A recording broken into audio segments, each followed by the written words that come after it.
छोटे बच्चे अगर आपके घर में हैं तो ऐसा आपने अक्सर देखा होगा।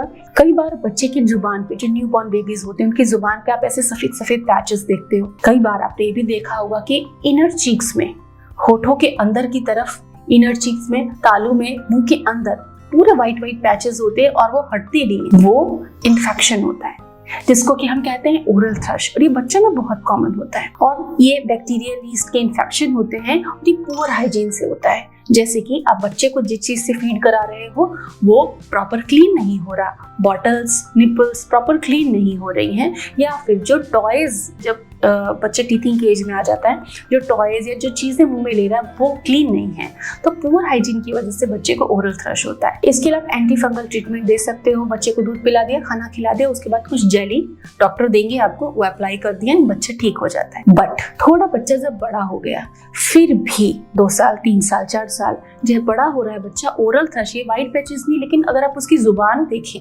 बच्चे की जुबान बराबर चेक करनी चाहिए, क्योंकि हमारी जुबान हमारी पूरी बॉडी के ऑर्गन्स की सेहत बताती है। ये जो हमारी टंग होती है, इस पे आपकी पूरी बॉडी के अच्छे बुरे सिम्टम्स दिखाई पड़ते हैं। तो ऐसे में अगर जुबान जियोग्राफी को ऐसे मैप जैसा बना हो, चाहे वो व्हाइट पैचेस से हो, चाहे वो लाइनिंग से हो, चाहे वो रेड पैचेस से हो, बच्चा ठीक है, बच्चा खा रहा है, पी रहा है, सब कुछ ठीक है। हो सकता है उसकी भूख पे थोड़ी कंपैरेटिवली कमी हो, या ज्यादा फोर्स से खाता हो, रेडिली नहीं खाता हो, कमजोर हो रहा हो, या वेट उसका कम हो, ऐसी चीजें हो सकती हैं आपके साथ। लेकिन व्हाइट पैचेस जैसी सीरियस प्रॉब्लम नहीं है, फिर भी टंग पे पैचेस हैं।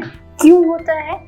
और ये बहुत कॉमन प्रॉब्लम है। ये नॉन इन्फेक्शियस पैचेस होते हैं जो कि ये बताते हैं कि आपके बच्चे के शरीर में आयरन, विटामिन B12 की कमी है और फॉलिक एसिड की कमी है। अब इसके लिए क्या करना है आपको?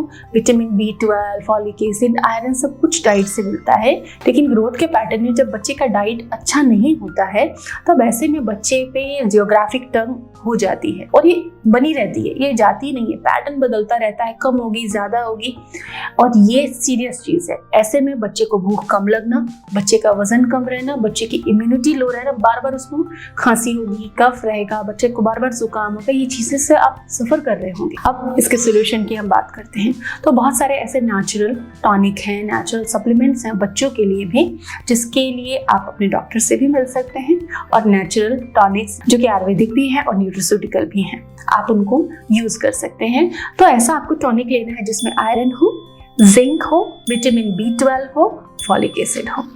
ऐसा टॉनिक आपको बच्चे को देना है और आप देखेंगे कि जब आप टॉनिक देना स्टार्ट करते हैं, आफ्टर अ वीक, 1 हफ्ते आप ऑब्जर्व करें, 1 हफ्ते के बाद वो जो जियोग्राफी है टंग पर से वो खत्म हो जाती है, टंग नॉर्मल दिखने लग जाती है। तो डेफिशिएंसी की वजह से बच्चों में जियोग्राफी टंग होती है, बेनाइन होती है ये, और ये हमें इंडिकेट करती हैं कि बच्चे को पोषण की कमी है। और यहाँ सप्लीमेंटेशन का बहुत रोल होता है, क्योंकि छोटे बच्चे को आप आहार बहुत अच्छे से, डाइट हर चीज नहीं खिला पाते हो, कभी कभी जैसे बीमारी के बाद में बच्चा खाना छोड़ देता है, तो ऐसी कंडीशन में सप्लीमेंट करके बच्चे को वापस से नॉर्मल लेवल पे लाना, जब वो ठीक से खाने लग जाए तब आप सप्लीमेंट बंद कर सकते हैं।